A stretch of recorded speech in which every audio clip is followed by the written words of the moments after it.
Hey guys, today in this video I'm gonna talk about how to fix no service problem. So let's see. At first you restart your iPhone. Method 2, turn on airplane mode, then after few seconds again turn off airplane mode.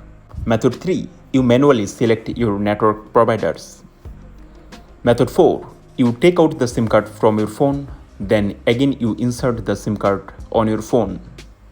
Reset network settings. To do this, you go to settings. Then you tap on general. Then here you scroll down. From here you tap on reset.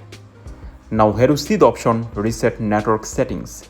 You tap on this and follow the instruction and reset your network settings. That's for today guys. I hope by using this method your problem will be solved. Thank you.